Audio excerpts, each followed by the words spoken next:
Hello, welcome to the channel Why Stories. Enjoy watching. Tina was a local village heroine. Not only was she beautiful, but she also graduated high school with honors and passed her final exams excellently. And she entered the International Relations University in the capital on a scholarship. For the villagers living in a distant corner of a remote province, such news was almost like a miracle. Did you hear that Tina got into one of the best universities in the country? God gifted the girl. He kissed her right on the forehead. I guess there were no such clever people in their family. All the people were ordinary: mother, father, grandparents.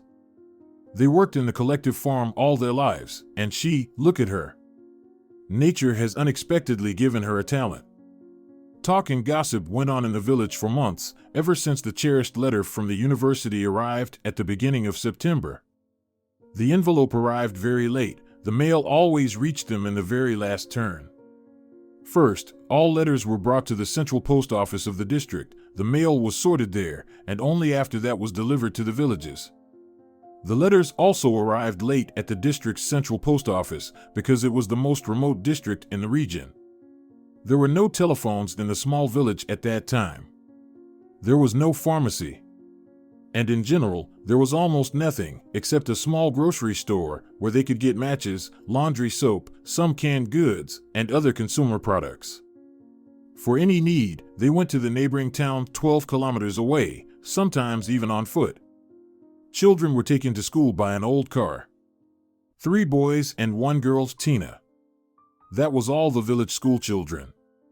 An elderly English teacher in a secondary school got a cherished dream of any teacher in the person of this quiet little girl, a real diligent student. The one who really wants to master the subject and also has the talent, persistence, and diligence. For 20 years of working in a rural school, Yvonne Poletto had never seen the slightest desire in the children to learn a foreign language. Most of them were in no hurry to properly master even their mother tongue. They just didn't care. But this girl, she was special. She was completely different from the other students whom the teacher had to force to at least learn the minimum required to transfer to the next grade. In the 4th grade, during her first year of learning a foreign language, Tina listened to the teacher's explanations with her mouth open. She was mesmerized. As soon as the bell rang, all the other students immediately left the classroom with lightning speed, but not Tina. Tina remained seated at her desk, as if she hadn't heard the bell ringing, announcing the end of the lesson. "Tina," Yvonne said softly, "the lesson is over. You can go." But the girl didn't even move from her seat. She raised her big surprised eyes and asked timidly, "Is it true?" "What?" The teacher didn't understand. "Is it true that there are people somewhere who speak differently from us?" Tina clarified her bewilderment. "Of course, it is true," Yvonne nodded. "There are many countries and other languages in the world. I thought it was only in a fairy tale." Tina sighed in admiration, and the teacher realized that foreign language sounded like a magic spell to this child, like a key that opens a door to another world.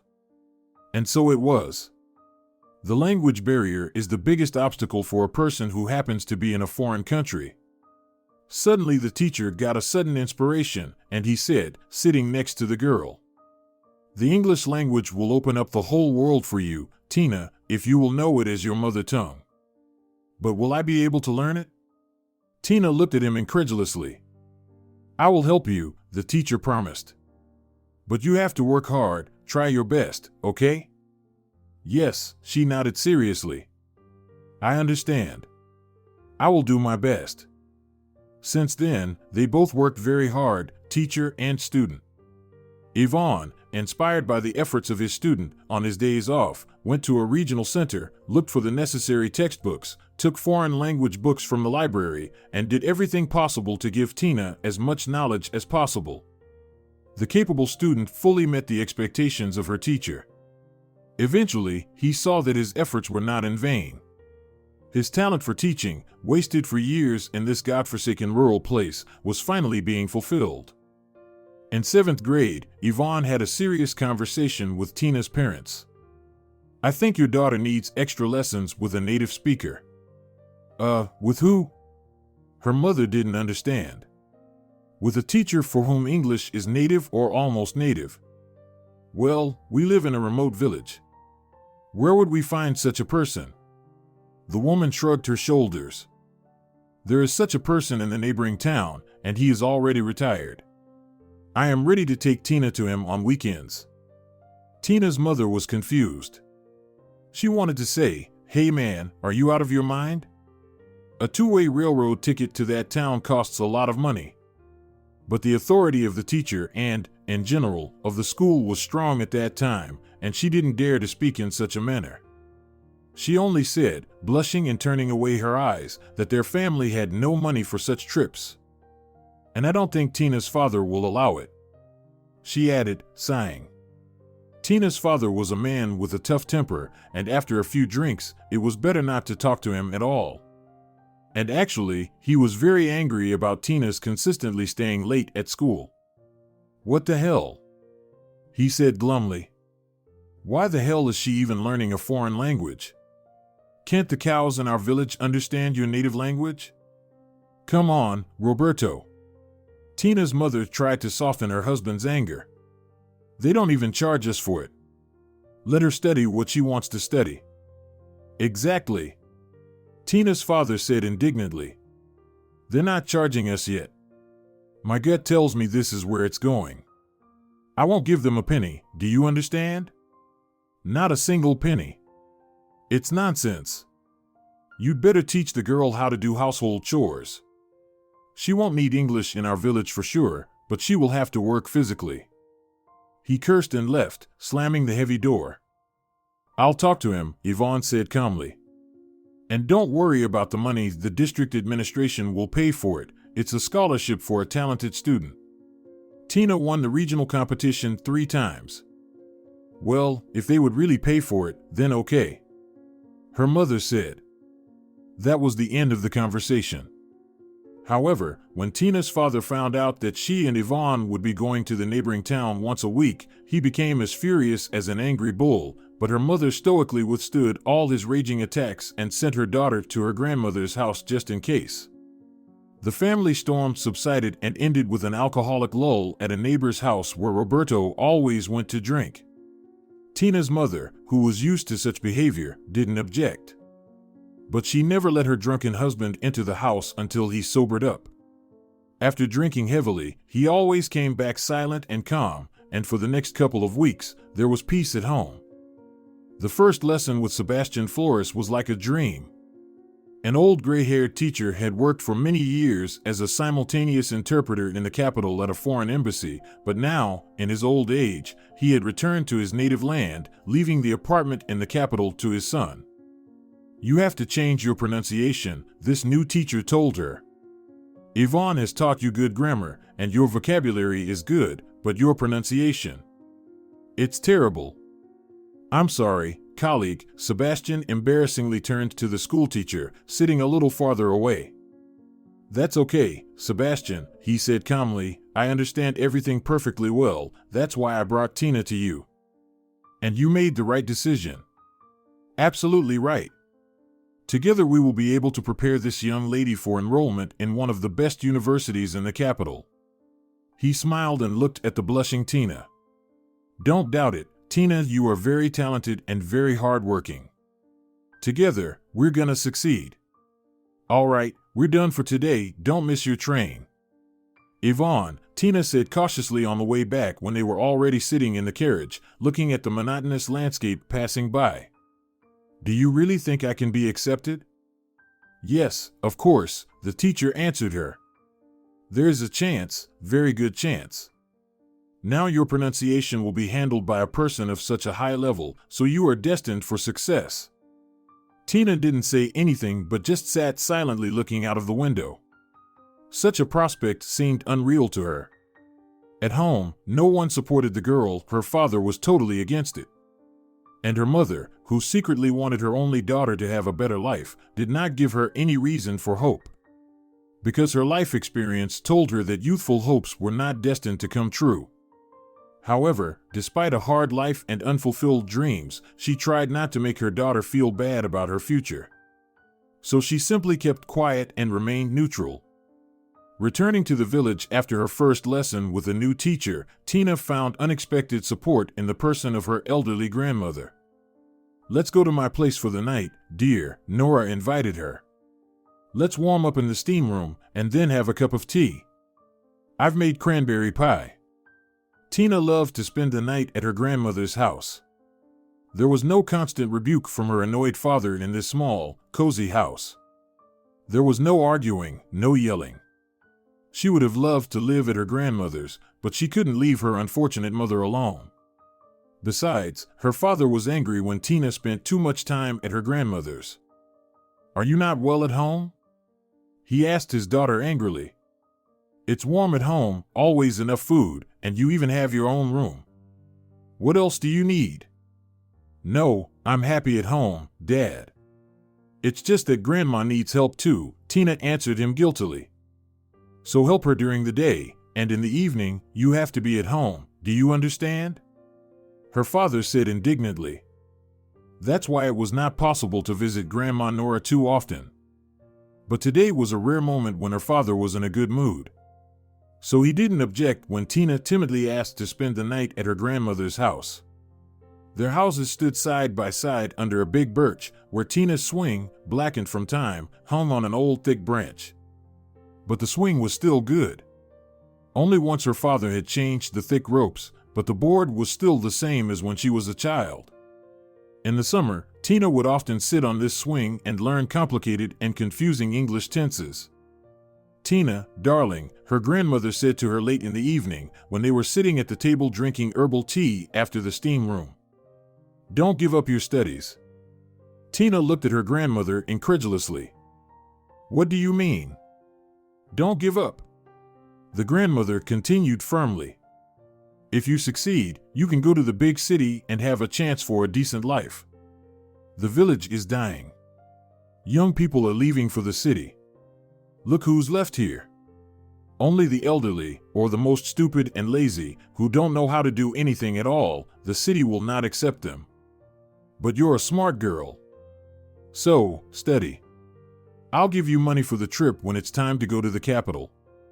I've got some money in my savings account. I don't need much money for life, so I saved some money for you." She stroked her granddaughter's cheek affectionately. "My darling." Tina even cried seeing her grandmother's tenderness, and hope settled in her soul. If even her grandmother believes in her and is willing to give all her savings, then Tina is ready to conquer the scary and inaccessible university. And so, 3 years after that memorable conversation, it was time to go to the capital. "Don't be afraid of anything," Yvonne, who volunteered to accompany his best student on this long journey, encouraged her. "You know everything very well. Don't be afraid, answer the questions calmly. Imagine you're not at the university, but answering Sebastian's questions. Remember that you have an advantage over others, your excellent grades. It's gonna work. Good luck." After that, Tina only remembered the exam sheets printed on beautiful branded paper. But she absolutely didn't remember the moment when she was answering questions asked by the best professors in the country. She didn't remember their faces except for one. It was a brown-eyed man with a mustache in the center of the table. He nodded approvingly after Tina's answers and asked without smiling or showing any emotion, "Where did you study? What kind of program?" Tina said what she could. The examiner raised one eyebrow slightly and clarified, "Your teacher's last name is Flores?" I don't know," Tina answered frustratedly and felt like she was a little stupid child. She almost cried there. "All right, you can go." The teacher turned away indifferently, preparing to listen to the next applicant. Yvonne, who was nervously walking back and forth in the university square, saw Tina and rushed to her. "Tina, how did it go?" "They asked me what Sebastian's last name was," Tina said in a trembling voice. "And she finally burst into tears on her kind teacher's shoulder, letting out her emotions. "It's okay, don't cry." Yvonne comforted her. "I'm sure this question won't make any difference. Let's just wait for the results." The exam results were posted the next day, and Tina had a high score. The passing score will be calculated after the second round of exams. It was announced to everyone at the final meeting. We will put the lists of accepted students at the end of August, or send it by mail if you live in another city. In the evening, Tina and Yvonne went home to wait in hope. When the long-awaited envelope arrived from the district center, only her father was at home. Tina and her mother went for mushrooms across the river to a distant forest. "Look, here's a letter for you." Roberto cheerfully handed the envelope to his daughter as soon as the door closed behind them. Probably a rejection from the university. He laughed at his cruel joke. But Tina got angry, blushed, grabbed the envelope, and ran out of the house, ignoring her father's angry shouts. She was lucky there was a bus at the bus stop, and she didn't have to walk for kilometers to the highway, where she could catch a bus to school. The school building was quiet. It was the end of summer and the students weren't there yet. Today there was no one here except the cleaning lady and a few teachers. "Did you see Yvonne today?" Tina asked the janitor. "I don't think so," she said absent-mindedly, looking at the newspaper. The girl rushed to the second floor and pulled the door, but it was closed. Tina clenched her teeth in frustration and ran out of the school as quickly as she could. When she reached Yvonne's house, located on the highest hill on the outskirts of the village, her heart was about to jump out of her chest. "Here," was all she could say as she put the crumpled envelope on the table. "The mailman delivered it this morning." The teacher looked at the envelope and immediately opened it. There was Tina's last name and initials. "We are sending you a list of applicants who have successfully passed the entrance exams and have been enrolled in the first year of the National University of International Relations." Yvonne ran his eyes over the list and went lower down the list. The names were not in alphabetical order, but according to their scores. "Look." He solemnly handed the sheet to Tina. At the bottom. With a sinking heart, the girl found her last name almost at the end of the long list. "Did I really get accepted?" she asked incredulously, raising her eyes to the teacher. The lines blurred in front of her eyes, and she felt dizzy. "Yes," Yvonne shouted, and grabbing Tina by the shoulders, began to dance wildly. "You are accepted. You are. I told you could do this." Tina laughed and cried, and couldn't even utter a word. But suddenly, she stopped in fright. "Yvonne, it says that classes start on September 4th. I'm not gonna make it to the city in time." "You will," the teacher said firmly. "Go home and pack quickly, and I'll go to the train station to get tickets. Don't take anything extra, just the essentials. And one more thing," he gave her an envelope. "It's not much, but it should be enough for a while." "What is it?" The girl looked at the envelope in bewilderment and immediately realized that it was money and tried to refuse. "I can't take it, Yvonne, I can't take it." "Take it. It'll come in handy." The teacher looked at her with tenderness. "You're like a daughter to me." The next day her family and friends saw Tina off. Her elderly grandmother, who couldn't go to the train station herself, also gave her an envelope. And Tina felt like a rich queen. But she didn't know yet how expensive life in the capital could be. On the first day, she was informed that there were no vacant rooms in the student dormitory and that she had to sign up for a waiting list. She came to the classroom with her suitcase and sat down at a folding table, not knowing where she would go after classes. But fate was favorable to her. After the classes, that professor with a mustache, who asked her about Sebastian's last name, stopped her. He had introduced himself to the students at the beginning of class, but Tina, immersed in her own unhappy thoughts, had not remembered his name. "Iglesias," he said firmly, "follow me." Through the long corridors, they walked to another part of the university building. There were women working at computers, but at the sight of the professor, they all stood up and said hello. "Nestor, good afternoon." "Good morning," he nodded to them all at once. "Why didn't you provide this girl with a room? Why is she sitting in the auditorium with a suitcase?" The women fell silent, looking warily at their interlocutor. Finally, one of them said cautiously, "Martha said." "Martha said what?" The man shouted. Didn't I warn you that students from the province who got a scholarship should get a room in the dormitory first? How many available rooms do you have in the dormitory? 11. And how many students from the village got a scholarship this year? 2, the same woman said timidly. 2. The professor shouted. And you refuse to provide her with a room in the dormitory? It's a shame. If I ever hear of such a situation again, you'll be fired, all of you. Is that clear? Yes, Nestor, the women said, almost crying. I hope it doesn't happen again. And he left the office, but not slamming the door like Tina's father. He left quietly. It's a nightmare, said one of the women. He is so angry today. Tina grinned to herself. If they had known her father, they would know what a truly angry man was like. The dormitory was noisy, crowded, and fun. There were different colorful personalities everywhere. Some were dressed wildly, and some were dressed in such a way that they looked almost naked. Shy Tina blushed and turned her eyes away every minute. She was embarrassed to look at young guys wearing only gym shorts. She made her way through the mixed crowd, found her room, and knocked on the door, timidly opening it. May I come in? Come in. A blonde girl with dark gray eyes, sitting on the bed in a Turkish style, said cheerfully. You're my roommate, right? Yes, Tina confirmed. I arrived today. Oh no, the girl said, pretending to be sad. I was planning to rent the second bed and make some money.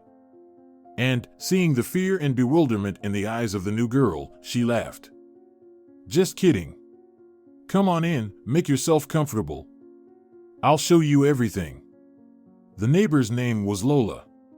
She lived in the suburbs of the capital, so she also got a room in the dormitory, but she knew the city well, and the university too. Her older brother had studied there. Besides, she studied at the training courses here for 2 years before applying to this university. After unpacking her suitcase, Tina sat down on the bed, looked around the room, and finally felt that she was at home, at her new temporary home. From now on, she was a university student and would live and study here like everyone else. In the 3rd year, Tina, who was already one of the best students, an activist, and editor of the student newspaper, met Daniel. He was a handsome last-year student, his parents were politicians, he lived with his strict grandmother and was going to Norway for an internship in the coming fall. Actually, they had known each other for a long time, but now they began to communicate much more. Everyone knew both Daniel and Tina at the university, but they hardly ever talked to each other. That year, Tina was elected to the student council for the first time, and Daniel was its executive secretary for the 3rd year in a row. At first, the experienced council members only looked at the newcomers cautiously, trying to figure out if this was a worthy candidate. The 1980s were coming to an end, there were big changes in society, and students began to quietly and sometimes openly disregard fundamental values, break the rules, and behave more cheekily. One day, coming early to a council meeting, Tina saw that in the office of the students' organization, where most of the meetings were taking place, the members of the council and other people were reading poetry. She sat in the back and listened. The poems surprised her or even shocked her. They read poems by authors she didn't know at all. And if she knew the author, they read something she had never heard before, for example, the early works of Marquez. The speakers and listeners were so immersed in poetry that they didn't notice that they were already halfway through the time that was designated for the student council meeting. Tina, unlike many others, noticed it but decided not to interrupt the speakers.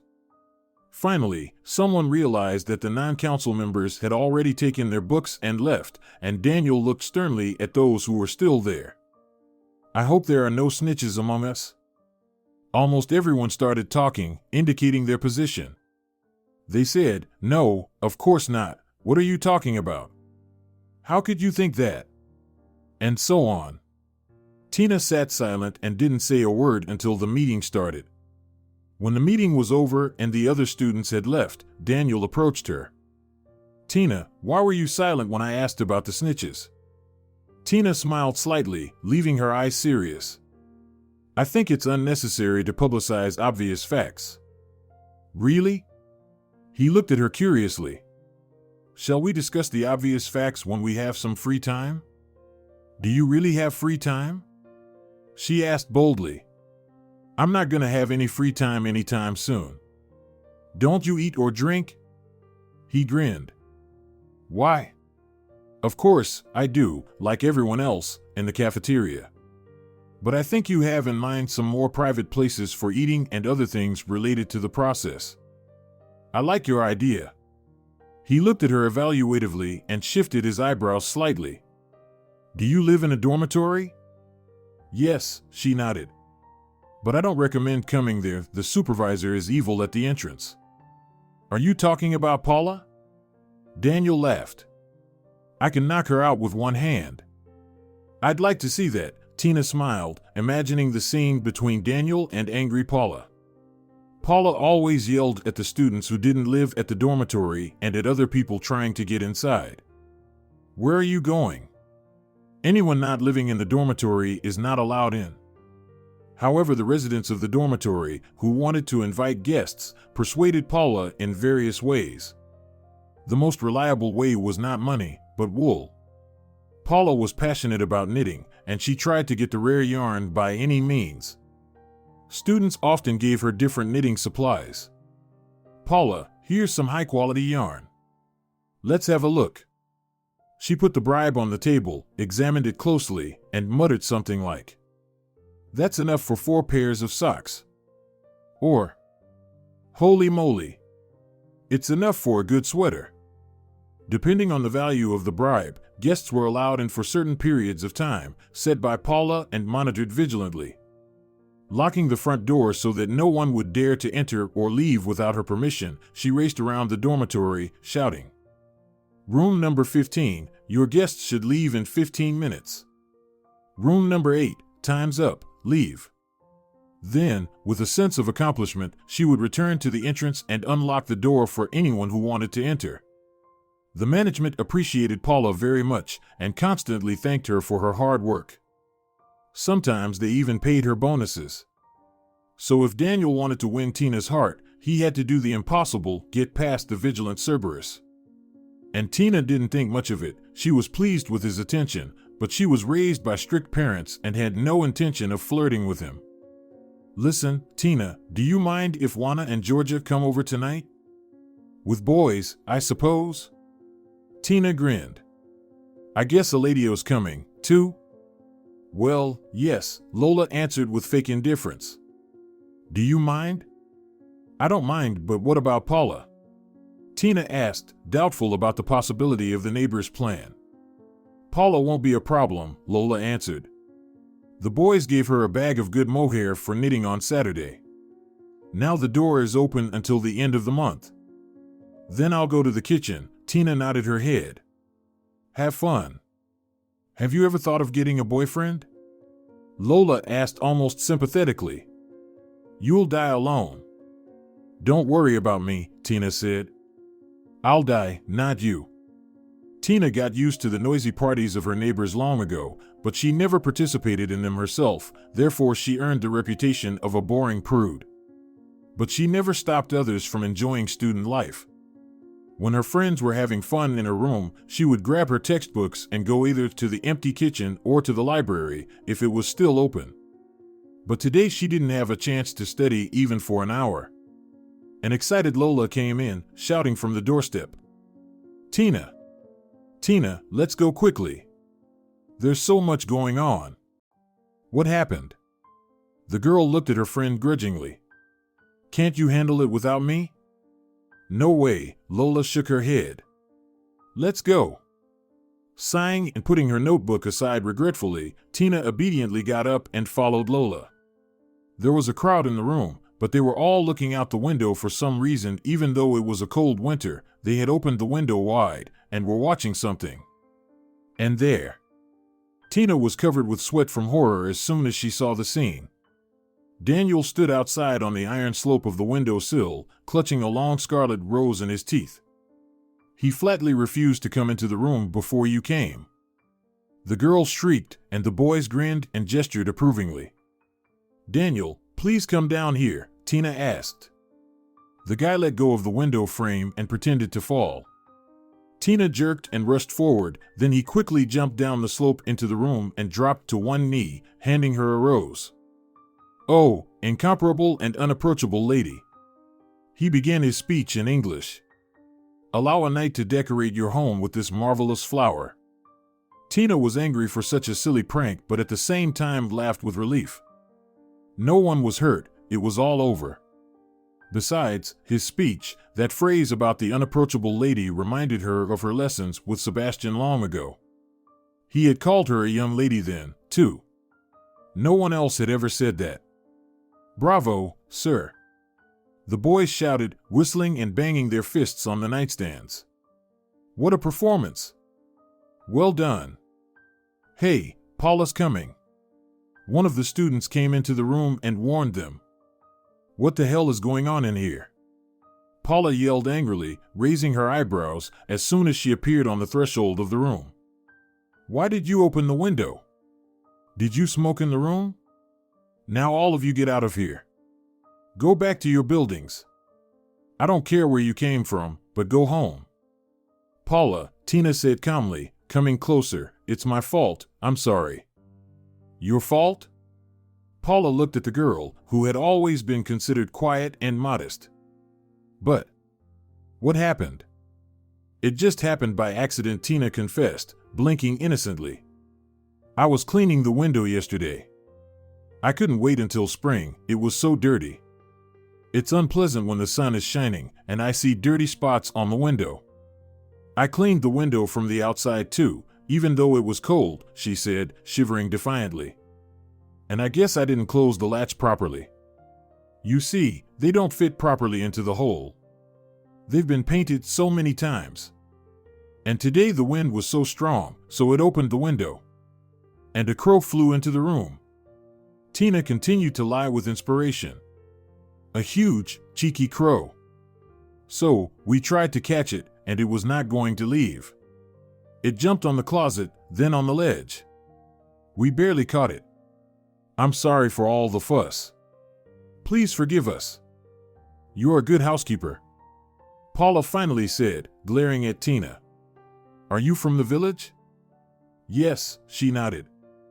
"It's obvious," Paula smiled approvingly. "And you have respect for the elders, not like other students." She nodded toward Tina's friends, who were sitting quietly on Lola's bed like guilty nestlings. "Okay, I'll forgive you this time. But I don't want any more noise, is that clear?" "Yes, it's clear," the students assured her. And Paula, stepping forward with her strong feet, moved to the end of the corridor and then down the stairs to her desk. "Come out, Crow," Lola giggled, turning to Daniel, who had been hiding under Tina's bed.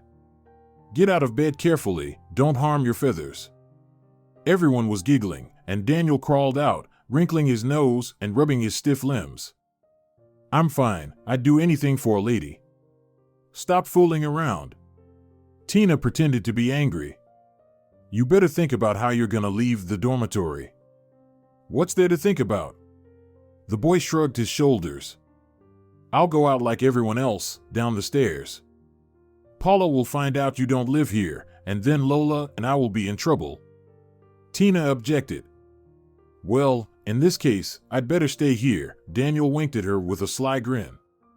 "Well," Tina grimaced, "there's enough space under the bed for you. But you'll have to leave in the morning anyway because the cleaning lady will be here." "Oh ho." He sighed. "I guess I'll have to leave the way I came here, through the window." "Please don't." Tina got frightened. "It's better to use the stairs." "Tina, come on, he has a key to the back door." The boys laughed. "Did you really think he'd climb in through the window? Seriously?" Tina got furious, feeling offended to the core. "What's the point of all this show then? Did you want to mock the village dummy? Well, you succeeded, congratulations." She left the room and headed back to the kitchen. "Tina." He caught up with her at the kitchen door. "Wait. Go through the back door," he said sternly without turning around. "Go, that's enough for today." "Tina." He suddenly put his arm around her shoulders and pulled her closer to him. Are you always so prickly? After all, it's just an innocent joke. She wanted to say something harsh, but he was so close, and he was looking her right in the eye. Her breath caught, and she forgot everything she wanted to say. She was trembling when Daniel turned her around gently so that their faces were very close to each other. Thanks for not ratting me out to Paula, he whispered. Even though I'm not afraid of her. Congratulations. Tina shrieked, but he was already kissing her. And it was a real adult kiss.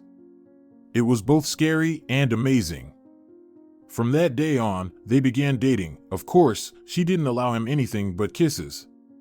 But the reputation of the shy prude was hopelessly ruined from that moment on.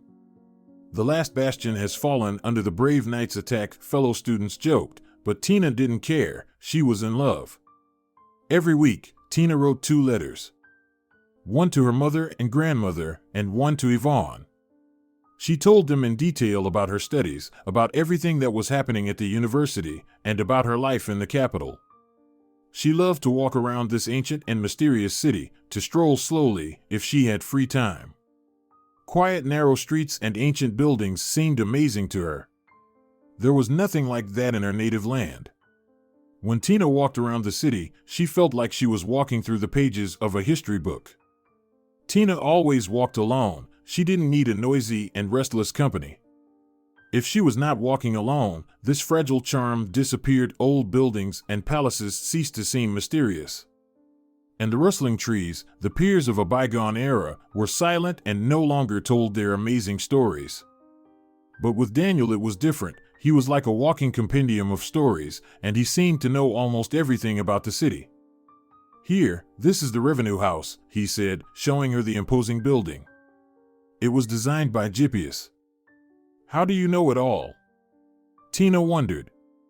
My grandmother worked as a tour guide all her life, Daniel explained, at the museum. So I grew up going on all sorts of excursions, he smirked. My parents came rarely. They were in Portugal, then in Morocco, then in Austria, then in Germany, then somewhere else. They have already traveled the whole world, and the same is awaiting you and me. But I won't leave my children with grandmothers. Children need parents. Daniel said firmly. Children? Tina asked a little mockingly. Well, yes, Daniel nodded affirmatively. You and I will have 2 children, a boy and a girl.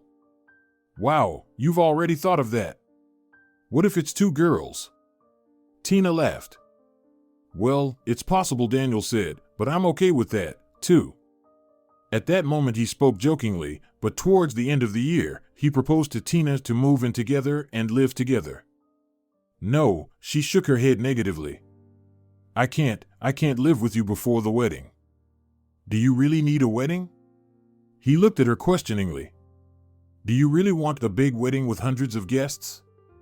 I mean, we could just register our marriage without celebration, just you and me. Register? Tina was confused. What do you mean? No witnesses and no guests? Yes, he nodded. Tina, I don't want you to suffer. I would never offer you something humiliating or embarrassing. Although, in my opinion, there's nothing embarrassing about 2 people in love living together.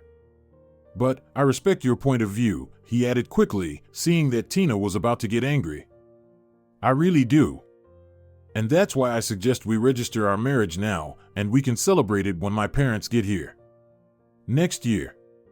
Okay? But what am I going to say at home? Tina was confused. Don't say anything yet, Daniel suggested. We will invite all your relatives and friends when we have a real wedding. Until then, we'll live like this, but not for long. In October, I'll leave for an internship. But, Tina said hesitantly and got confused. What? What else? He put his arm around her. What are you afraid of? Daniel, she hesitated for a moment, not knowing how to talk about the sensitive matter. What if we? Daniel realized. Don't worry, we're modern people. We'll register the marriage, you'll go to the doctor, and they'll prescribe you some pills. Medicine is very advanced nowadays, he grinned. Let's postpone having children for a while. I just don't want to leave you like this. I'm there and you're here.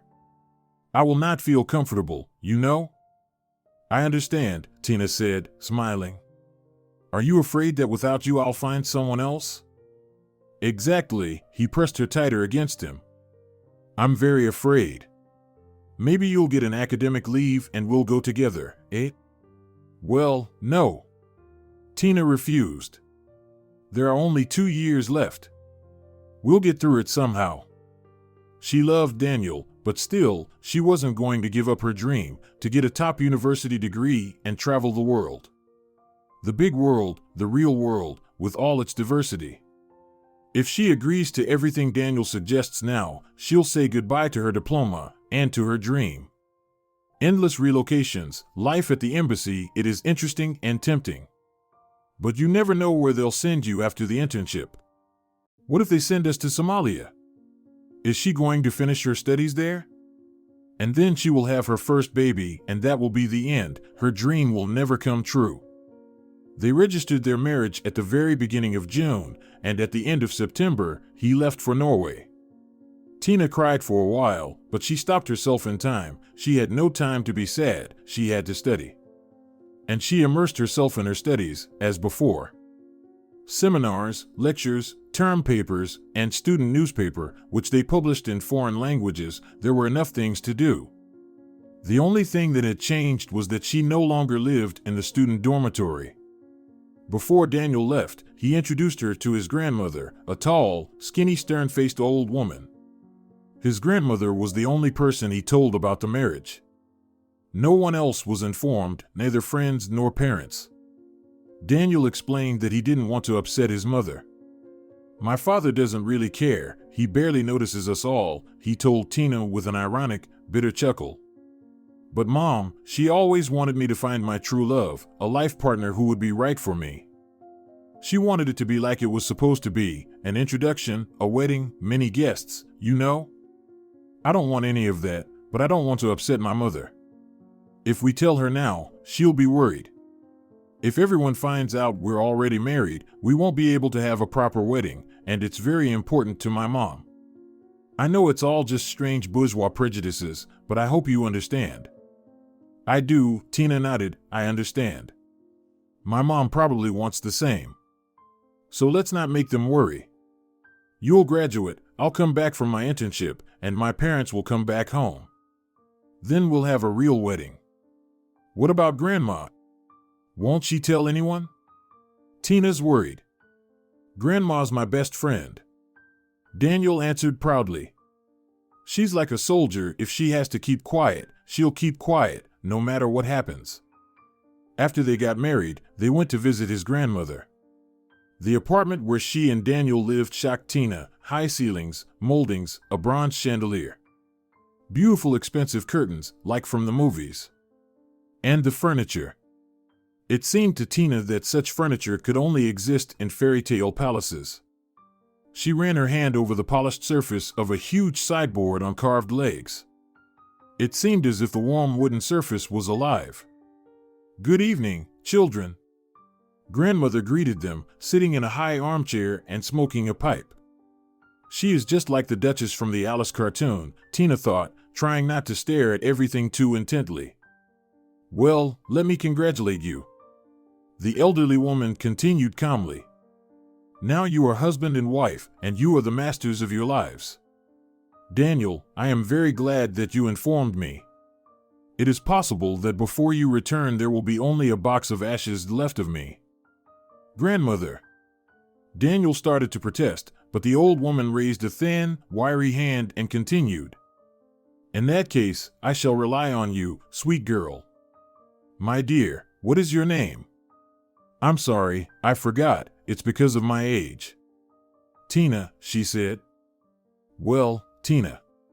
If my soul leaves my body before the arrival of other relatives, you will have to take care of the funeral chores as my grandson's wife. Grandma, let's get to the happier part, okay? Daniel asked. We've already discussed your funeral 1,000 times, isn't that enough? It's too early for you to think about such things, but when the time comes, you may not talk about your funeral at all. But it's my funeral, and it has to be done properly, the old woman said calmly. Well, all right, your wife and I will have time to talk about this fascinating matter. But now, let's discuss more down-to-earth and fun things. Rosalia. She took a copper bell from the table and rang it. Footsteps sounded at the other end of the large apartment, doors slammed, and in a few minutes, Rosalia showed up, a middle-aged woman dressed in a simple blue dress and a white apron. And it seemed to Tina again that she was in the 19th century. They would go outside soon, and there would be a carriage waiting for them instead of a car, and people around them would be dressed in vintage outfits. The atmosphere of this apartment looked exactly like that. Rosalia, the elderly woman, repeated. Darling, make some coffee, please. The maid didn't keep them waiting long, and 5 minutes later there was a coffee tray on the table with amazing, antique cups, saucers, spoons, a sugar bowl, as well as all kinds of cookies and small sandwiches canapes. Tina was afraid to even touch this beauty, but she had to drink her coffee and smile at the stern old woman. Tell me, dear, she said to Daniel, where are you going to live with your charming wife? Grandma, I hope you'll let us stay at my father's apartment, he said. There's not much space, but we're not planning to have kids yet, he smiled. Of course, the old woman agreed, lifting her cup gracefully with 2 fingers. It's too early for you. I guess, kiddo, this time she turned to Tina, you're a couple of years away from graduation. Yes, Tina nodded, 2 years. But I don't expect to live in your apartment. She was embarrassed by her own words and lowered her head. Daniel will leave soon. What will I do there alone? I'd rather live in a dormitory, like before. So do you think that by becoming part of our family you won't have any responsibilities? The old woman asked sternly, and Tina turned pale as she realized she had said the wrong thing. Grandma! Daniel cried out. You frightened her. Don't worry, Tina, she's joking, he patted his young wife on the shoulder. She just doesn't want to be left all alone. But who would want to be alone at my age? Grandma raised one eyebrow arrogantly. So, my dear, you will live in the same building, but don't worry, not with me. We have a small apartment in the same building, where my son used to live. We keep it tidy, but no one has lived there for years. You're part of our family now, this is a fact, therefore you should live in decent conditions. We'll entertain each other when Daniel leaves. Do you know how to play solitaire, honey? No, Tina shook her head. Nice. For some reason the old woman was happy. Then I'll teach you. Well, and now. She stood up heavily from her chair, twisted her shoulder, and firmly walked toward the sideboard at the far end of the room. She opened the drawer and took out a small velvet box, came back as briskly as before, sat back down, and solemnly handed it to Tina. Take it, dear, it's yours now. Tina gently pressed the lever and the lid opened. Inside shone and shimmered with a beauty that took Tina's breath away. The antique twisted frame of a massive ring encircled the crystal-clear stone, and its surface shimmered with 1,000 little rainbows in the light of the lampshade above the table. Oh! Tina exhaled in admiration, gently stroking the stone. Is that a real diamond? Then she came to her senses and looked up. Thank you. You're welcome. The elderly woman smiled with a corner of her mouth. Of course, it's a diamond. One of our 2 family stones. You'll wear it until your eldest grandson gets married. Remember, then you will pass it on to his wife. What if we don't have a grandson, just a granddaughter? Or I will die before that moment? Tina asked cautiously. Then it will go to your son's wife or back to the family safe, Grandma answered with a sigh. We'll discuss the details later. But now try it on. Tina carefully put the ring on. It was too big for her ring finger, but it fit her middle finger well. Good. Keep it on this finger for now, the old lady said. You'll change it in time. They talked for half an hour, said goodbye to the grandmother, took the keys, and went to check out the apartment. Wait, Daniel stopped Tina when she was about to enter. That's not the way we should do it. He easily picked her up and lifted her in his arms, crossed the threshold, gently lowered her into the hallway, and kissed her. Like this. Daniel, she stroked his cheek. How lucky I am to have you. No, I'm more lucky, because I have you, he answered her affectionately and helped her take off her coat. Are we going to sleep here tonight? Tina was embarrassed when she realized what was about to happen tonight. I don't have anything with me, not even pajamas. I didn't think about it. That's all right. Daniel replied solemnly as he led her to the bedroom door. Well, take a look. Tina looked in and gasped with delight. The big double bed with the bent iron headboard was covered with white rose petals. Roses were everywhere in vases, even on the floor. And candles between them. The beautiful curtains were shut and there was a carton box tied with a golden ribbon on the nightstand. Open it. Daniel smiled. There was a set of the most elegant home clothes Tina had ever seen. A soft cream nightgown with thin straps, a top and shorts of the same color, and an incredible silk robe. What a beauty! She stroked the delicate fabric. Thank you, Daniel. You'll find everything you need in the bathroom, her husband told her and got on the bed. I'm waiting. They didn't get much sleep that night. And the next day Tina was late for classes for the first time ever, but she didn't regret it at all. The only thing left to do was to notify the university that she had changed her last name. Please, don't tell anyone at the university yet, Tina asked the university staff. She had been friends with them for a long time and trusted them. And what will we get for such a favor? The girls grimaced funny. If you keep quiet, I won't punish you. Daniel, who had come with Tina, joked. And to make it easier for you to keep quiet, here's a present. He handed one of them a large box. It's for everyone.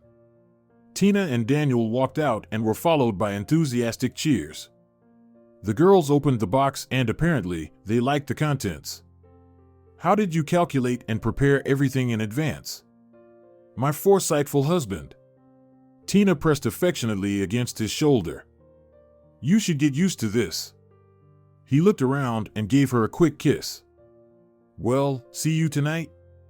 See you tonight, she smiled and stood outside the classroom for another half a minute, watching him walk away down the corridor.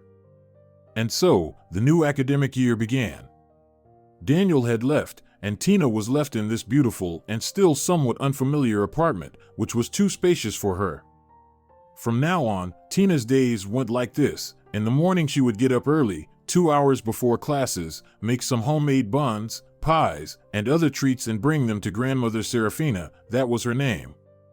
Serafina, good morning, Tina said cheerfully as she entered the large, dark apartment. The old woman couldn't stand bright light, her eyes were watery, so the curtains were almost always drawn. I brought you some buns.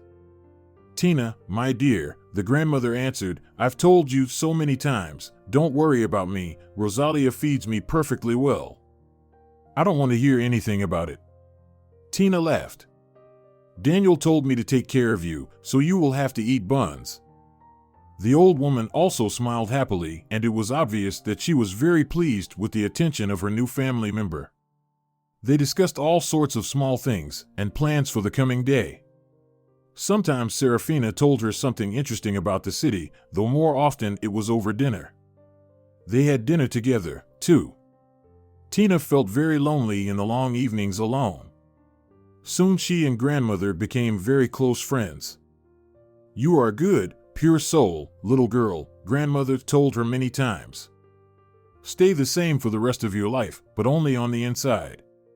And on the outside, you need to grow a hippo skin, like a shield, you know.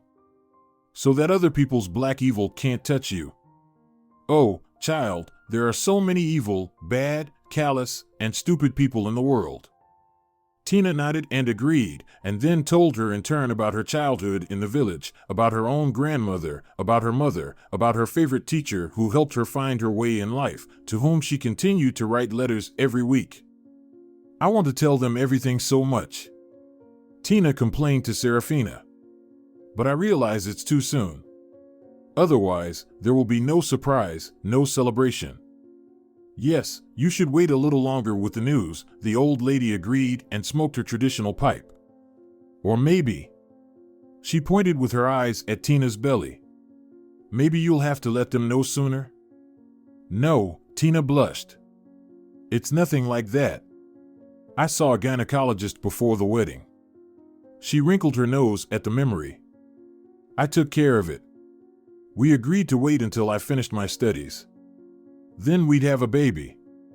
I'll teach foreign languages in the embassy schools, otherwise, who will hire me?" "No one."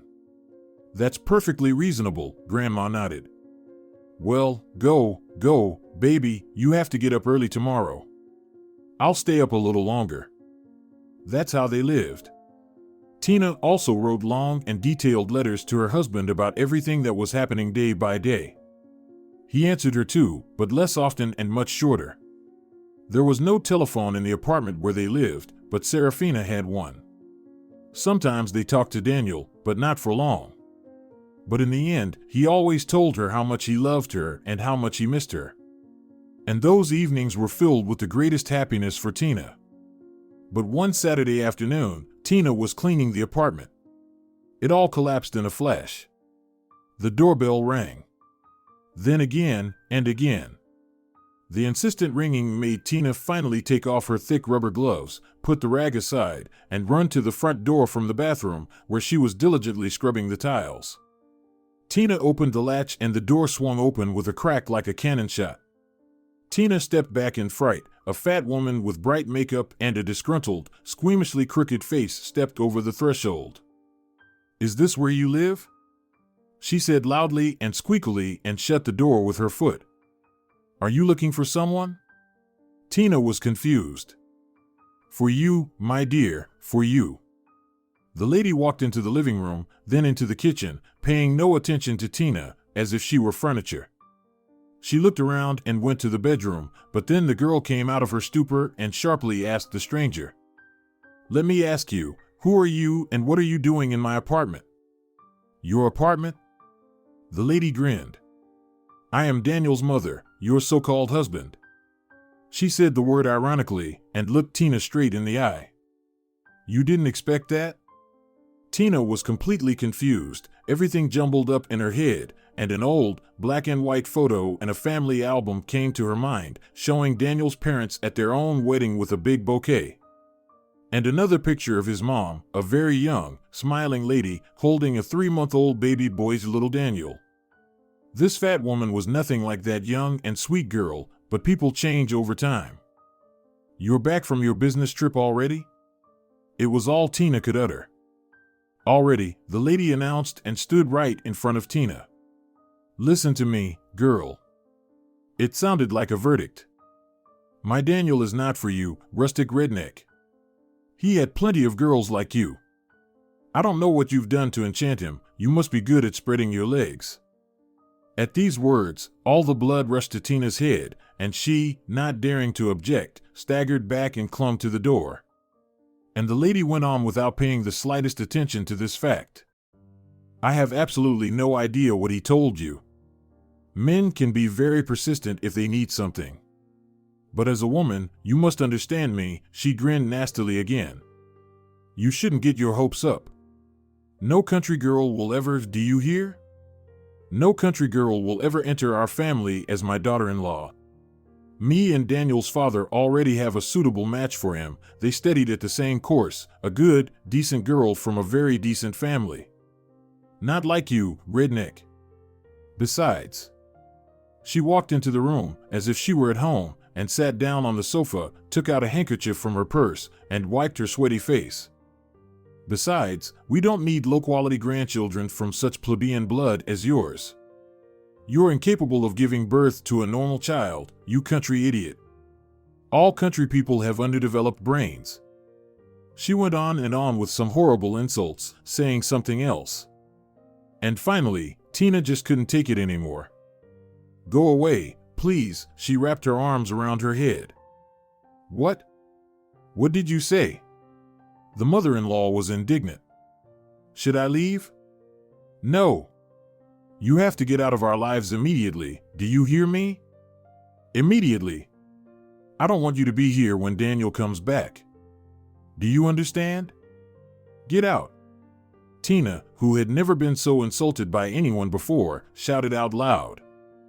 Bitter tears streamed down her face, but she didn't notice them. Her temples were pounding frantically, and she was short of breath. She wanted to break something, preferably the head of this horrible woman. But Tina overcame this terrible impulse, ran to the front door, swung it open, and screamed with all her might. "Go away, or you will regret it." The woman was shocked, turned pale, got up from the sofa, and, looking at Tina fearfully, moved toward the exit. She cautiously made her way through the apartment, as if expecting an attack. And finally, having jumped out of the threshold, she yelled one last time. "You country bumpkin! You're wild. You shouldn't be in a decent society." And she ran down the stairs. Tina slammed the door behind her and slumped to the floor on weak legs. She had a terrible headache, her eyes were swollen from crying, and she desperately wanted to just fall asleep and then wake up in the morning and realize that it was just a terrible nightmare. But it wasn't a nightmare. Her life really fell apart that day. Tina had a lot on her mind that day. That lady offended her. How could she talk like that? Tina kept replaying over and over in her head the terrible phrases and accusations Daniel's mother had showered her with. Lying sleepless in the dark on the big bed without her beloved, Tina cried and couldn't stop. She was having a real hysteria, a nervous breakdown. But she was inexperienced in such things and she didn't know what she could do. She should probably take a sedative, or drink coffee, or go to Serafina and tell her everything. Perhaps Serafina would have saved the situation, but Tina's temper didn't allow her to complain and ask for help. She didn't even call her husband. Maybe he doesn't care anymore. What can he say to her now? Now it's clear why he insisted on a secret marriage. Obviously, his family will never accept her. She knew she could always talk to Serafina, but it was unlikely Daniel's parents would listen to the old lady. And at the thought of what would happen if she met Daniel's father face to face, she broke out in a cold sweat and shuddered. If his mother behaved like that, what could she expect from his father? Especially since her own experience with her father told her about the worst possible outcome.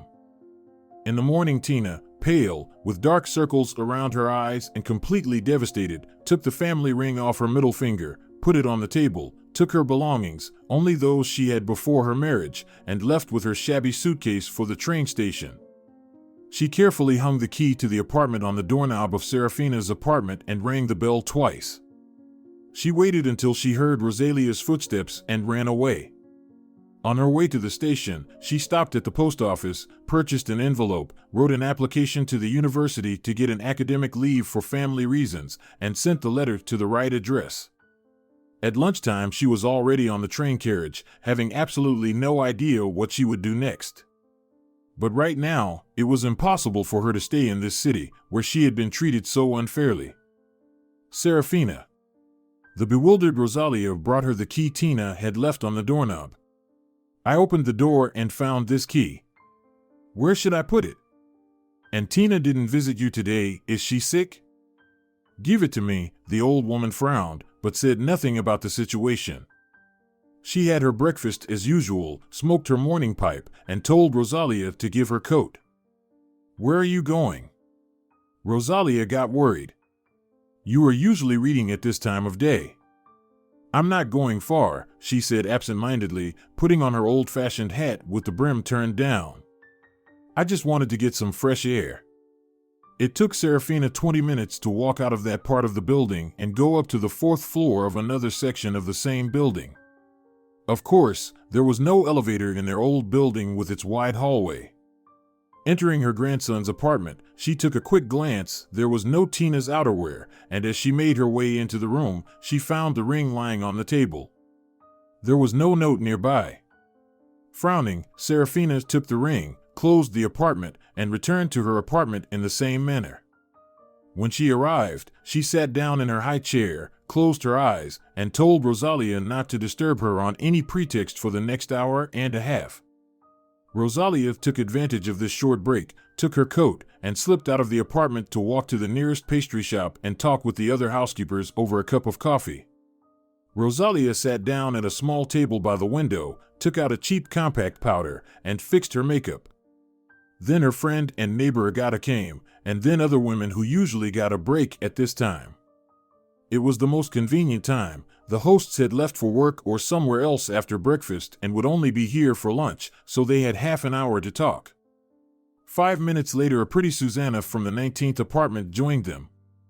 "Oh, girls, you have no idea what was going on yesterday," she informed her friends in an excited tone. "Nadi came back yesterday and started attacking everyone. Honestly, Rodrigo and I didn't know where to hide.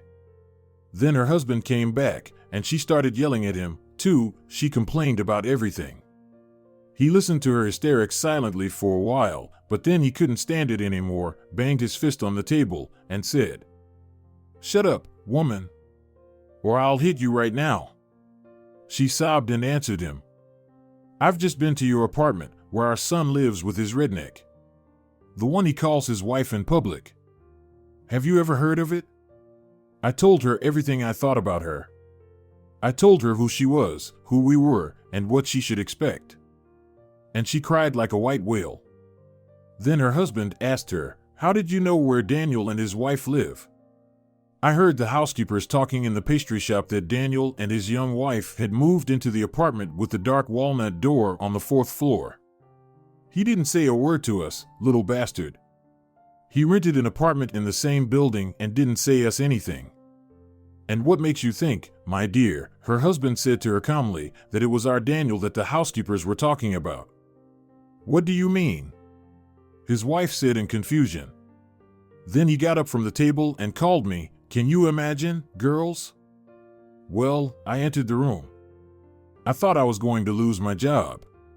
The owner asked me calmly, "Susanna, my dear, was it you who told the neighbors about Daniel in the pastry shop?" And I answered him, "I did say that, Lionel, but not about your son Daniel, about another guy from next door. I think his name is Daniel too. I heard from Rosalia that he got married a couple of months ago and now lives with his wife on the 4th floor. And his wife is a sweet, affectionate woman. Did you hear that?" Our boss turned on his wife. "Immediately go to them, you damn dummy, and apologize. You broke into someone else's apartment. Ugh. How am I supposed to look them in the eye now, huh? Why are you flapping your eyes, stupid? It's a shame. And our Daniel is renting an apartment in another building. I gave him the money for that." He told her something else, but I couldn't hear. I ran out of there. Wow. Rosalia's eyes widened. "So your hostess went to Artina? Oh, my gosh." And I wondered why the key was hanging from the doorknob. "What key?" The friends were curious and narrowed their eyes inquisitively. But Rosalia was smart enough not to explain anything to them now. "Oh, it's time to go," she realized. "I need to go, girls, or Serafina will scold me. We'll talk later, some other time." When Rosalia returned home, she went straight to Serafina, knocked on the door cautiously, and when she heard that she could come in, she rushed to her hostess and told her what she had heard from Susanna. "You are very smart, Rosalia," Serafina said thoughtfully. "I'm very happy that you're working for me, thank you. If the Alonsos come, well, the parents of Daniel Alonso, tell them that I am not at home. Understand? Whenever they come, I'm not at home." "I got it. I understand," Rosalia shook her head. "But Serafina, what about our dear Tina?" Rosalia looked sympathetically and her eyes became wet. "Tina will return," the old woman said with conviction. "Come on, Rosalia, it's okay, don't cry. Everything will be fine." Serafina relaxed in her soft chair again and closed her eyes tiredly. She sat like that for 15 minutes, rose again, went to the telephone, picked up the receiver, dialed the number, and said, "Could you please connect me with the embassy?" Yes, of course, I'll wait." Tina looked with red and dry eyes at the vast native land running outside the train window. She had no more tears. Last night, she had already cried all the tears that nature had given her for this period of her life. But it was even worse without tears. She felt like everything was burning inside, and her swollen eyelids itched terribly.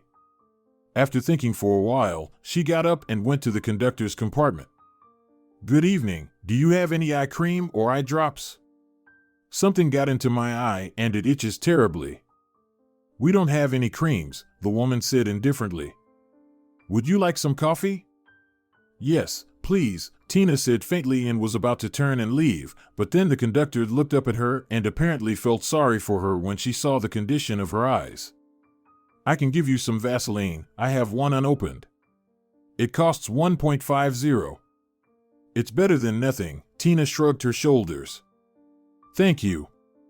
The Vaseline made her eyes feel better, and she even sipped hot coffee and cheered up a little. Her head was no longer buzzing, and she lay down to try to take a nap. She had a long ride ahead of her, though it was unlikely that she would fall asleep now. Her thoughts took her far back in time, when she was traveling on the same train, but in the opposite direction to a distant unknown city, full of bright hopes. Then her first class, confusion, unexpected help of the professor, dormitory, meeting Lola, student years, Daniel. He is so handsome, so clever, so intelligent, she loves him so much. Maybe he didn't know about this conversation at all, and his mother wouldn't be able to stop them? Although, stupid redneck? That's what his mother called Tina. Maybe she is right. What did you expect, Tina? Of course, you're no match for him. His mother is absolutely right. You don't even know how to use all those fancy cutlery. You wanted to be a politician's wife, but you don't even know how to hold a coffee cup properly. You'll embarrass yourself and him. So, go to your village and stay there forever, stupid redneck. With these unhappy thoughts and the pounding of the wheels, Tina fell into a deep sleep. The gloomy morning was already slipping into a long, boring gray day when Tina finally woke up. It took her a while to understand where she was and to remember how she had ended up on a train in the middle of the academic year. She quickly recalled the events of the last few days and smiled bitterly at her reflection in the window. So, did you become the wife of a successful politician? The fairy tale life is over. Go to the village, Tina, see your family, and tell them some lies about life in the capital and why you came to your native land in the middle of the academic year. And then come back and study, as before. Except they won't give you a dormitory room anymore. Well, it's okay. You can rent a cheap room. That's how a lot of students live. You'll work part-time as a tutor and survive the remaining 2 years somehow. It's silly to give up everything because of a broken heart. That's what Tina said to herself, and she finally calmed down. She felt sorry for Serafina. How would she live there all alone? But what could she do? Fairy tales transferred to real life rarely have a happy ending. Having come to such a disappointing but reasonable conclusion, Tina felt wild hunger. Since she didn't have any food, she went to the train cafeteria. She looked at the menu for a long time and finally ordered the cheapest breakfast she could find, scrambled eggs and cafe. She waited for the order, ate with gusto, and felt alive again. She went back to her compartment and looked out the window again. Then she got bored and took out a textbook from her suitcase. Why waste time? She had already missed a couple of lectures she needed to catch up. By evening, immersed in her book, she suddenly realized she hadn't thought about what to say to her family, why she suddenly came to the village in October. Winter break was far away. What could she say? She hadn't thought about it when she'd gotten on the train in frustration. And now, as luck would have it, nothing smart came to mind. Eventually, Tina decided not to come home at all. Why would she do that? Of course, she wanted to see her mother and grandmother, to talk to them, to ask for advice. especially from her grandmother. Her own dear grandmother, whom she hadn't seen for almost 4 years. It was strange, but Serafina reminded Tina of her own grandmother, despite all her primness and aristocratism. Maybe all grandmothers are the same? She didn't know the answer to that question. Unfortunately, she would only see her dear teacher. She could tell him everything. He would not cry, would not scold her, and would not touch the fresh wound. She would stay there for a couple of days and then take a return ticket. Having made this decision, Tina finally calmed down and fell asleep again. The train arrived early, at 6 in the morning. But she had to take a bus to the district center and then another bus to her village. A long journey. She had lived in the capital for almost 4 years and had already forgotten how far away her village was.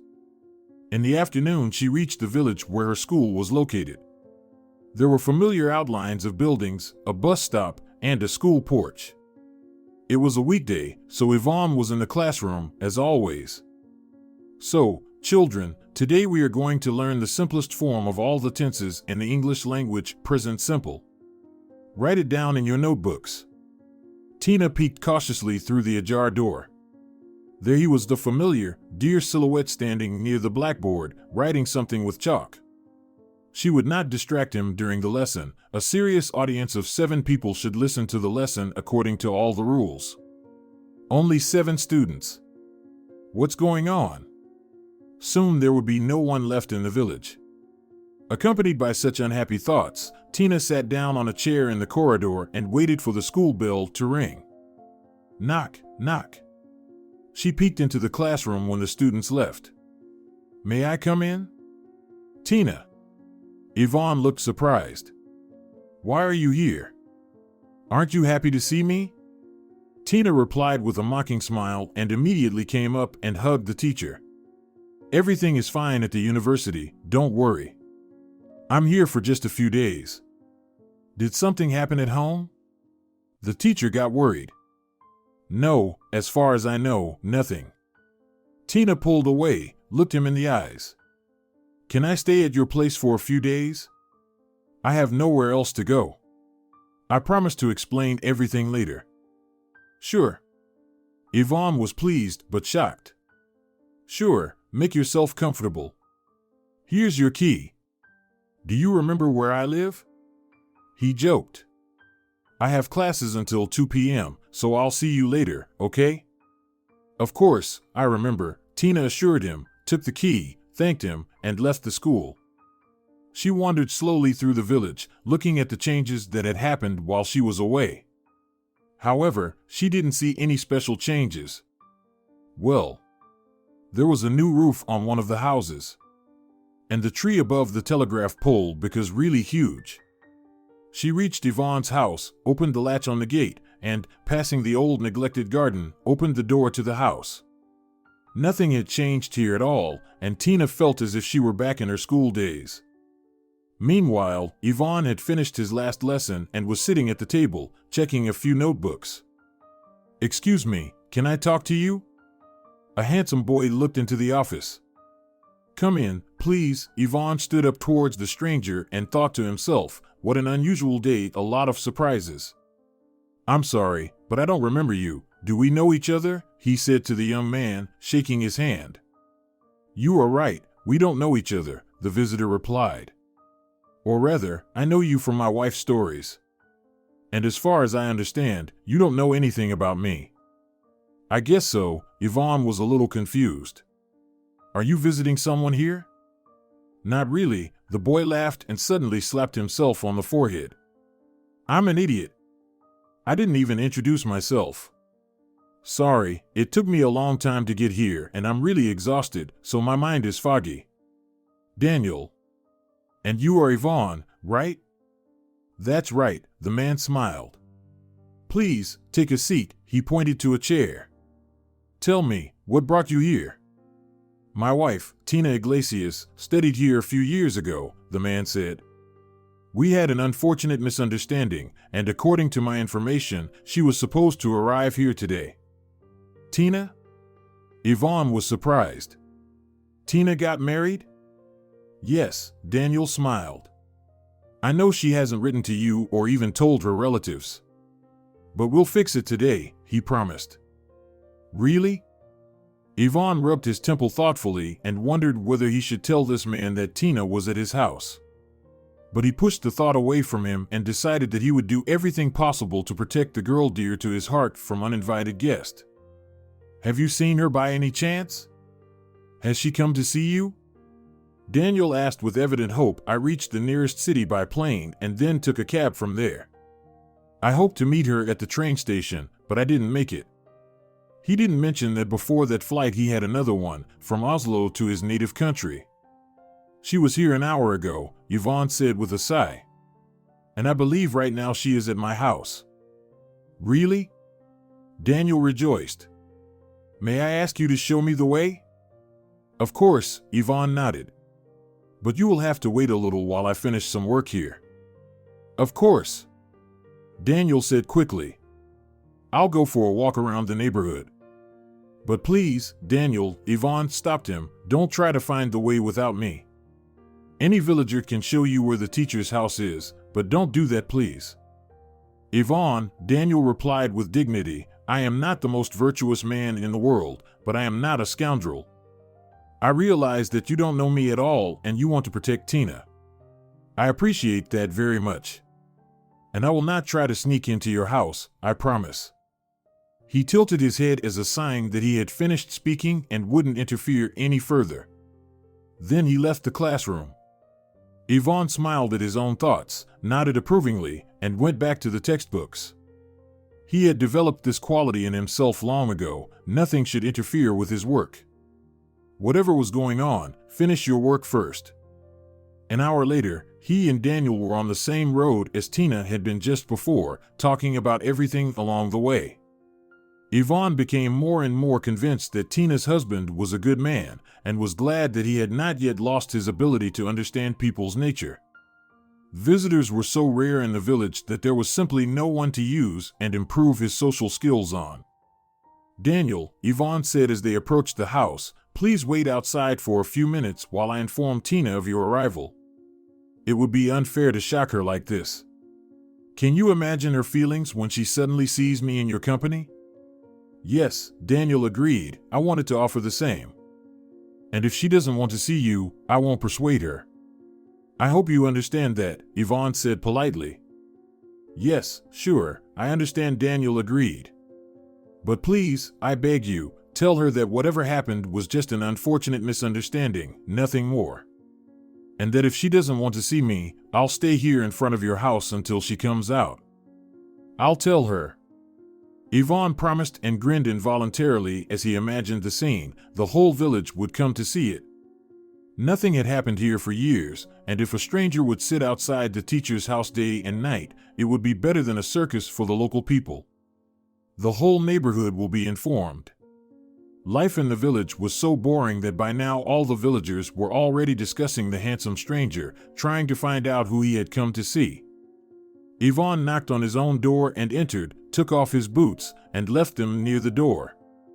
Tina was sitting on the couch with her legs tucked up and reading something. When she saw the teacher, she brightened up and jumped up to meet him. I'm so glad you're here already. I wanted to cook something for lunch, but I was too shy to open your fridge without your permission. Let me know if you need anything. I'll go to the store right away. Wait, Tina, Yvonne stopped her boiling enthusiasm. Please, take a seat. Tina sat at the table, smiling, and the teacher sat down next to her. He looked at her tenderly and stroked her cheek as if she were a child. How are you, my dear? He asked affectionately. Well, pretty good, Yvonne. It's just that I'm going through such a rough time right now. She sighed, not knowing how to begin, and then suddenly made up her mind. I suddenly decided to come, and I didn't say anything to anyone. I didn't write you a letter. I'm sorry. The thing is, I got married, Yvonne, she said, looking away. She was ashamed to confess that she had not told him about such an important event in her life. My husband is a very good man, but I realize that we have no future together, and I will never reach his level. He grew up in a different environment and his family has different demands. Tears came to her eyes. You know what I mean? Tina, he stroked her hand. Darling, listen to me, please. Don't cry, just don't cry, and don't worry. I'm sure your husband doesn't think so. How do you know? Tina asked bitterly. He told me himself, the teacher answered calmly. What? The girl didn't understand. Who told you? What do you mean? Your husband Daniel told me, the teacher smiled a little slyly. He's waiting outside right now. Yvonne nodded slightly in the direction of the front door. Also, he told me that if you don't want to see him, he'll sit outside my house for as long as it takes. No. No, that's impossible. Tina shook her head in confusion, pushing away the information that didn't fit reality.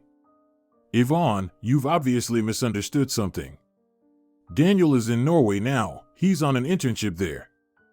Well, then go and see for yourself, the teacher suggested and shrugged. Maybe I really did misunderstand something.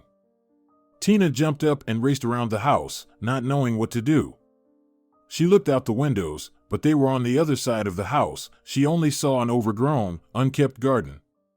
The long bare cherry tree branches were banging on the window. Tina felt a heaviness and pain in her heart. She looked at her teacher in desperation, hoping to get some advice. He answered her with a calm, wise look.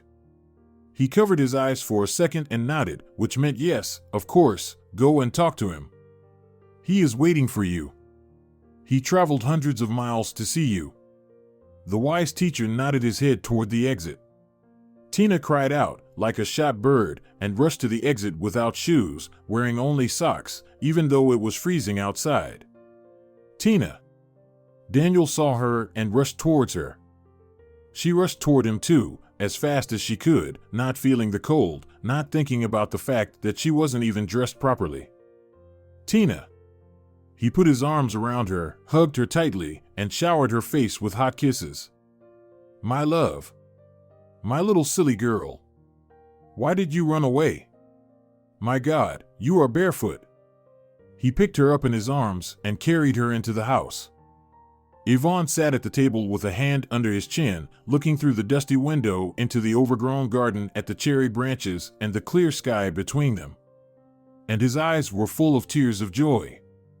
Until late at night, the newlyweds, who had found each other again, and the elderly lonely village teacher talked and sipped hot strong coffee with cognac, which Yvonne solemnly pulled out of his meager strategic reserves, saying, "We should definitely celebrate such a meeting. You know, Daniel, I don't really drink alcohol. But today." I understand, Daniel smiled. I'm a bit emotionally drained too. Tina, you should drink some, too. You've suffered the most, my poor little girl. Interrupting each other, they told Yvonne everything that had happened in the last year, and especially in the last few days. Tina was not aware of the events that had taken place during the 2 days when Tina had been on the train, dying of shame and grief. Therefore, Daniel talked more about it. Just try to imagine it. I am in Oslo, at the embassy, working quietly, and of course I miss my young wife. He smiled and hugged Tina by the shoulders. And then I got a phone call. Naturally, I immediately thought about the worst and, first of all, I assumed that something happened to Grandma because she's already 83 years old. I rushed to the phone for ordinary civilian conversations, picked up the phone with a sinking heart, and heard Grandmother's voice. I felt better in the first few seconds, but then she told me something that almost made me faint. But the chair came in handy. Anyway, she talked to me in her typical manner. Well, you know what I am talking about, sweetie, he winked at Tina. And he uttered, humorously copying his grandmother. Dear, just don't worry, but you have to come back home as soon as possible. Of course, I was shocked and asked, what happened? Nothing happened yet. She told me calmly. Everyone is alive and well. But if you don't come right away, the irreparable will happen. Jesus, Grandma, can you explain? I got really angry and just yelled into the phone, and the employees who were passing by stared at me. It was embarrassing. Listen carefully, my boy, I won't repeat it. Grandma told me about it as briefly as she could. Our neighbor Nadi, the mother of your classmate Daniel, burst into Tina's apartment and told her in a rude way that she was a country redneck and that she is not worthy to be part of such a decent family. Daniel Alonzo's mother? I was shocked. Is she a moron? Moron. Indeed. Her tiny brain can only be described by this. My grandmother agreed. But in this case, she was just mistaken, you know? She heard the girls in the pastry shop chatting about Daniel and decided that it was about her son, that her son Daniel had moved into the same building, rented an apartment for his girlfriend, and was about to marry her, according to rumors. And in the meantime, he introduced her to everyone as his wife. In fact, that Daniel is renting an apartment for this purpose. But not in our building, but somewhere else in the neighborhood. But the housekeepers also made a mistake and misunderstood. That's how rumors and misunderstandings almost ruined a few lives. The grandmother sighed heavily. And Tina. You know, dear, we became best friends while you were away. She is a beautiful, sincere, pure, caring girl. So Tina thought it was your mother who came and said all those horrible things to her. She left without telling anything to me. She also left the key and the ring. I did my investigations and found out that she'd bought train tickets the same day. She's clearly on her way home now. Oh, my God, my head almost exploded when I imagined what you must have thought. Daniel looked regretfully at Tina. I'm sorry, honey, I'm sorry you had to go through that. I should have shown you the recent pictures of my parents. My grandmother doesn't even have any. Just the old ones from the wedding. No one thought this would happen. My mom is nothing like that idiot Nadi, believe me. The whole neighborhood is sick of her behavior. Look, here are my parents. And Daniel handed Tina and Yvonne a color photo of a well-dressed couple sitting, posing for the photographer. They looked elderly, but they were still very beautiful. The man in a flawless blue suit, with a tie, slightly balding. And a gorgeous woman, with dark hair styled in an elegant manner, wearing a stunning dress. You have your mom's eyes. Tina marveled, handing the picture to the teacher. And the smile, he agreed. You really look a lot like your mother, Daniel. So, the boy continued after he showed the evidence. As soon as I realized what happened, I rushed to my superiors and wrote an application for urgent time off for family reasons. I had to lie to them that my grandmother was dying, otherwise, it would have taken too long to explain. By the way, she told me to do that. She said, I have the right to die unexpectedly, kiddo. But I also have the right to unexpectedly get better. So, take advantage of your old grandmother and don't tell anyone about the real situation. Pedro will provide us with the necessary certificate of my hospitalization. I have already arranged it with him. You know the rest, Daniel smiled at Yvonne. Then there was an airport, then another airport. My grandmother met me in the capital, she took a cab, and Rosalia accompanied her. She told me to give you this, darling. He turned to Tina, pulled a velvet box from his pocket, and pressed a lever. Please always wear it. And don't forget that there is no circumstance in the world that you and I can't handle together, just the two of us. Okay? And promise to tell me everything before you make any fateful decisions. Before you make any big decisions, Daniel corrected himself and kissed Tina gently on the cheek. She lowered her eyes shyly and said quietly, I promise. That's great. Yvonne relieved the situation. I have a present for you.